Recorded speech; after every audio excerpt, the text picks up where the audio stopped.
4 PM middle east में आपका इस्तकबाल। 4 PM के चैनल पे हम आपके लिए लेके आते हैं खाड़ी देशों से जुड़ी जरूरी जानकारी और रोचक कहानियां। साथ ही हम दुनिया की तमाम बड़ी खबरों को आपके सामने पेश करते हैं। इसी कड़ी में आज हम बात करेंगे एक बेहद अहम खबर के बारे में। सऊदी अरब में घरेलू कामगारों यानी कि house drivers, housemate, nannies, cook और अन्य डोमेस्टिक वर्कर्स के लिए पिछले कुछ समय में कई बड़े बदलाव किए गए हैं। आपको बता दें कि इन बदलावों का मुख्य उद्देश्य घरेलू कामगारों और नियोक्ताओं यानी कि कफील दोनों के अधिकारों की रक्षा करना है, वेतन भुगतान में पारदर्शिता लाना और घरेलू श्रम क्षेत्र को अधिक व्यवस्थित बनाना है।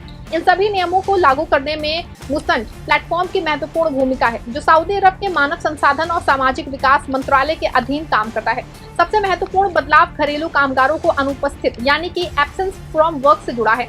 यदि पहले कोई घरेलू कामगार अचानक काम पे आना बंद कर देता था या अपने नियोक्ता से संपर्क तोड़ देता था, तो कई बार उसके मामलों को दर्ज कराने में काफी समय लगता था।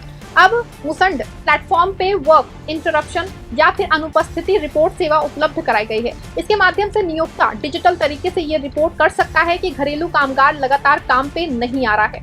इससे कर्मचारी की कानूनी स्थिति और रोजगार रिकॉर्ड अपडेट हो जाता है। सरकार का कहना है कि इससे घरेलू श्रम बाजार पे पारदर्शिता बढ़ेगी और दोनों पक्षों के अधिकार सुरक्षित रहेंगे। नए नियमों के अनुसार यदि कोई घरेलू कामगार बिना उचित कारण के काम से अनुपस्थित रहता है, तो नियोक्ता मुसंड के माध्यम से उसकी रिपोर्ट दर्ज कर सकता है। हालांकि इसका उद्देश्य केवल दंड देना नहीं है, बल्कि कामगार को अपनी स्थिति सुधारने या वैध तरीके से दूसरे नियोक्ता के पास स्थानांतरण का अवसर भी देना है। सरकार ने ऐसे कई कामगारों के लिए विशेष नियमीकरण योजनाएं भी शुरू की हैं, ताकि वो अवैध स्थिति से फंसने की बजाय कानूनी रूप से अपना रोजगार जारी रख सके। घरेलू कामगारों के वेतन से संबंधित नियमों में बड़ा बदलाव किया गया है। पहले कई घरों में वेतन नकद दिया जाता था, जिससे बाद में विवाद पैदा हो जाते थे कि वेतन समय पे मिला या नहीं। अब सऊदी सरकार ने घरेलू कामगारों की सैलरी को आधारित जो है उस पर इलेक्ट्रॉनिक चैनल्स के माध्यम से उसको आधिकारिक इलेक्ट्रॉनिक चैनल से उनको देना अनिवार्य कर दिया है। इसका मतलब है कि वेतन बैंक ट्रांसफर, डिजिटल वॉलेट या अन्य स्वीकृत वित्तीय माध्यमों से भेजा जाएगा। इससे हर भुगतान का रिकॉर्ड होगा और किसी भी विवाद की स्थिति में प्रमाण उपलब्ध होगा। सरकार का मानना है कि इलेक्ट्रॉनिक वेतन प्रणाली से घरेलू कामगारों के अधिकार और मजबूत हो जाएंगे। यदि किसी कर्मचारी को समय पे वेतन नहीं मिलता है, तो उसका रिकॉर्ड आसानी से देखा जा सकता है। इससे वेतन रोकने या देर से देने जैसी समस्याएं कम होंगी। दोस्तों, साथ ही कामगार अपने परिवार को विदेश में पैसा भेजने के लिए अधिक सुरक्षित और अधिकृत चैनलों का उपयोग भी कर पाएंगे। नए नियमों से ये भी स्पष्ट किया गया है कि घरेलू कामगार का वेतन हर महीने दिया जाना चाहिए। वेतन का भुगतान सऊदी रियाल में किया जाएगा और भुगतान का तरीका मंत्रालय द्वारा निर्धारित नियमों के अनुसार होना चाहिए। यदि कोई नियोक्ता वेतन देने में लापरवाही करता है, तो उसके खिलाफ कार्रवाई की जा सकती है। घरेलू कामगारों के लिए एक और महत्वपूर्ण प्रावधान है कि यदि कर्मचारी निर्धारित समय पे काम करने के लिए मौजूद है, लेकिन किसी कारणवश नियोक्ता की तरफ से उसे काम नहीं मिल पाता, तो कर्मचारी उस अवधि के वेतन का हकदार रहेगा। दूसरी ओर, यदि कर्मचारी स्वयं अनुपस्थित रहता है, तो वो उन दिनों के वेतन का दावा नहीं कर सकता है। ये नियम दोनों पक्षों के बीच में संतुलन बनाए रखने के लिए बनाया गया है। सऊदी सरकार ने घरेलू कामगारों के अधिकारों को मजबूत करने के लिए ये भी सुनिश्चित किया है कि नियोक्ता कर्मचारी का पासपोर्ट या व्यक्तिगत दस्तावेज अपने पास रखें। कर्मचारी को अपने परिवार, दूतावास और संबंधित अधिकारियों से संपर्क करने की स्वतंत्रता होनी चाहिए। साथ ही कर्मचारी के साथ किसी भी प्रकार का शारीरिक, मानसिक या मौखिक दुर्व्यवहार प्रतिबंधित है। रहने और खाने की व्यवस्था भी नियोक्ता की जिम्मेदारी मानी गई है। घरेलू कामगार के लिए उचित आवास उपलब्ध कराया जाना चाहिए। यदि भोजन उपलब्ध नहीं कराया जाता, तो उसके लिए निर्धारित आर्थिक भत्ता दिया जाना चाहिए। ये नियम विशेष रूप से उन कामगारों की सुरक्षा और सम्मानजनक जीवन सुनिश्चित करने के लिए बनाया गया है, जो अपने परिवार से दूर रह के काम करते हैं। काम के घंटों के संबंध में स्पष्ट नियम बनाए गए हैं। घरेलू कामगार को लगातार 5 घंटे से अधिक बिना आराम के काम नहीं कराया जा सकता। उसको भोजन, आराम और इबादत के लिए पर्याप्त समय मिलना ही चाहिए। कुल मिला के हर दिन पर्याप्त विश्राम अवधि सुनिश्चित करना नियोक्ता की जिम्मेदारी है। घरेलू कामगार को सप्ताह में कम से कम 1 दिन का सवेतन अवकाश भी मिलना चाहिए। यह अवकाश 24 घंटे से कम नहीं होना चाहिए और इसका निर्धारण रोजगार अनुबंध में दोनों पक्षों की सहमति से किया जाता है। छुट्टियों के मामले में भी नए नियम काफी स्पष्ट हैं। यदि घरेलू कामगार ने लगातार 2 वर्ष तक सेवा दी है और अनुबंध का नवीकरण होना है, तो उसे 30 दिन की छुट्टी का अधिकार मिलता है। यदि वो छुट्टी नहीं लेता, तो उससे उसके बदले आर्थिक मुआवजा दिया जा सकता है।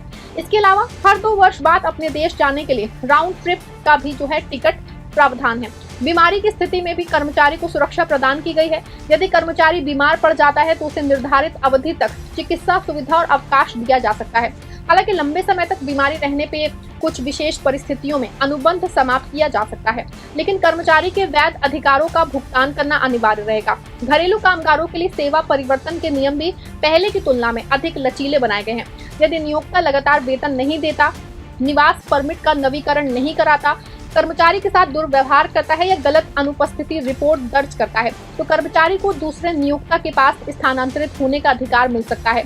इससे कर्मचारी को शोषण से बचने में मदद मिलती है।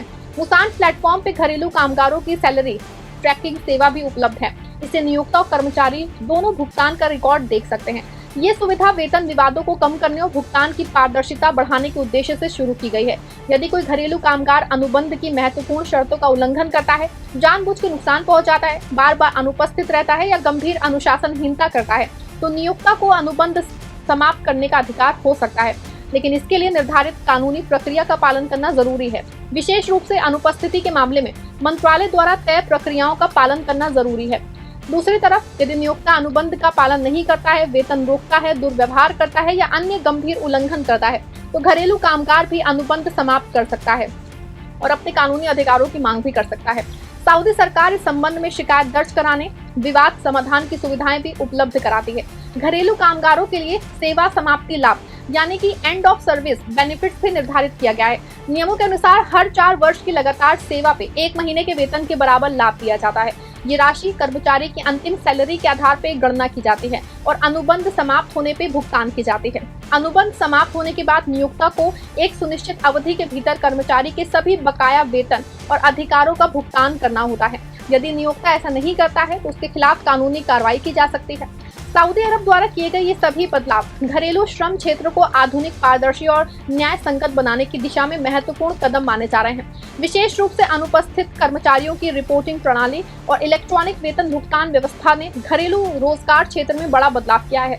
अब हर कर्मचारी और नियोक्ता का रिकॉर्ड डिजिटल रूप से सुरक्षित रहेगा, जिससे विवाद कम होगा और दोनों पक्षों के लिए बेहतर तरीके से संरक्षित होंगे। कुल मिलाकर कहा जा सकता है कि मुसान के नए नियमों का सबसे बड़ा उद्देश्य घरेलू कामगारों और नियोक्ताओं के बीच भरोसे को मजबूत करना, वेतन भुगतान को पारदर्शी बनाना, अनुपस्थिति के मामलों को व्यवस्थित तरीके से संभालना है और घरेलू श्रम क्षेत्र को आधुनिक डिजिटल प्रणाली के तहत लाना है। आने वाले समय में इन नियमों से घरेलू जो है लाखों घरेलू कामगारों और परिवारों को लाभ मिलने की उम्मीद है, क्योंकि अब रोजगार संबंधी अधिकांश प्रक्रियाएं ऑनलाइन और रिकॉर्ड आधारित हो गई हैं, जिससे अधिकारों की सुरक्षा पहले से कहीं ज्यादा मजबूत हो गई है। तो दोस्तों, कैसे लगी आपको इन्फॉर्मेशन? वीडियो पसंद आई है वीडियो को लाइक शेयर करिएगा, चैनल को सब्सक्राइब करिएगा।